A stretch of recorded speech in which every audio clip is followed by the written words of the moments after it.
this is Lisa from lisaandthebeanstalk.com. Today, I'm going to give you an update on what's been happening with my tomato plants. So, usually May is the perfect time to plant your frost-sensitive plants like tomatoes and peppers and things. But unexpectedly last night we experienced a frost. The temperatures dropped to about low 30s, 40 degrees, and so I had to come out and pretty much wrap up my tomatoes. I had some indoors, and so let me show you what I had to do. Alright, so behind these curtains is a masterpiece. It's a great work of art. Alright, so my tomatoes are behind these sheets. So what I had to do last night was I had to come out late last night and pretty much tie the sheets around my trellis system I have here, and you can see my little teepees and things, but I had to find some sheets. I had some extra ones that, you know, I just didn't use.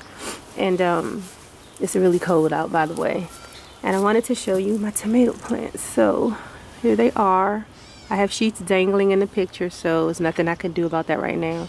But if you notice the top half of my plant, the leaves are pretty green.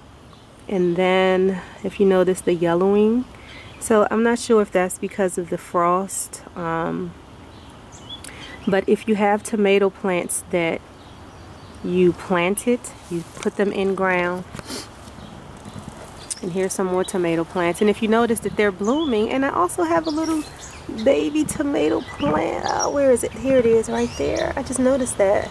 So I definitely want to protect these plants because as I was saying, if you already planted your tomato plant in the ground and you experience some kind of unexpected frost like we did last night in the Washington D.C. area, it is not a good idea to dig your plants up because they will experience shock and will more than likely die. And you know, it takes a while for tomatoes to grow, and so you don't want to lose that plant during the growing season, even when you experience cooler weather. It is my belief that you can come up with pretty much anything that'll work to protect your plants. So I have the sheets. If you have tarps, you can cover your plant with tarps, but there is a caution. Do not put the sheet directly on the plant, as it could smother it. I would just somehow get like a little put some stakes around your plant and drape your blanket or your sheet around your plant just to protect it. And what we did again, we just attached sheets to the trellis. And the thing that saved us is that we happen to have our plants in front of this brick wall here, which kind of cuts down on a lot of the wind that will otherwise damage our plant. So we just had to put a sheet pretty much in the front like we did, and we just draped it again around the plant. If you notice, the sheet is not touching the plants, it's not smothering the plants, and I'm giving you an overhead view. I'm just going to stick it through here. These are just some of the tomato plants. Again, the sheet is pretty much in front, and the wall is a barrier as well behind it. Alright, I'm going to give you a couple of other pointers that you could do if you already have plants that are established in the ground. Some ways you can protect it from the frost. Alright, so I'm here in my garden again, and I wanted to show you some things you could do to protect your tomato plant from frost.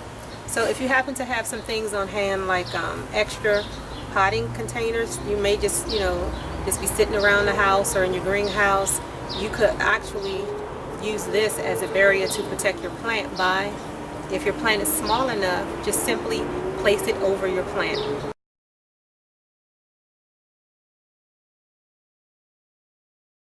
Or if you happen to have a bigger plant, then you're going to have to go to bigger means to protect your plant. You could use a water jug. The only thing you have to do is just cut the top off of the water jug and then take the water jug and put it over the plant. And what it does is it acts like a greenhouse. It insulates the plant so it protects it from the frost. And also, if you happen to have a box like this, or even a bigger box, you could just literally set the box over the plant. Just be careful again not to smother the plant, but if the plant is small enough, depending on the size of your box, you could put the box over the plant as well.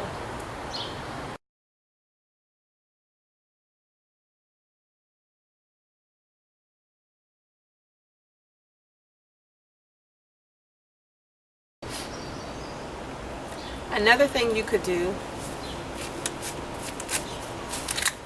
is use an umbrella. My umbrella is pretty beat up, but if the weather is pretty cold or you have extreme temperatures where the weather is hot, I've also seen some people take an umbrella and they will protect their plants like this. You just lay the umbrella over the plants and it's a pretty cool trick.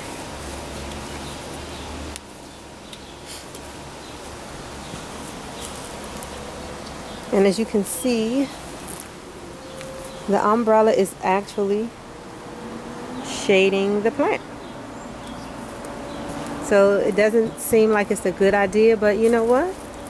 It's a pretty cool idea when the weathers are extreme. And in this case, it's protecting a couple of corn plants, which really don't need it, but I just wanted to use this as an example. If you do have tomato plants in the ground that you can't dig up, there are just other things you could do. And I think this is a pretty cool idea.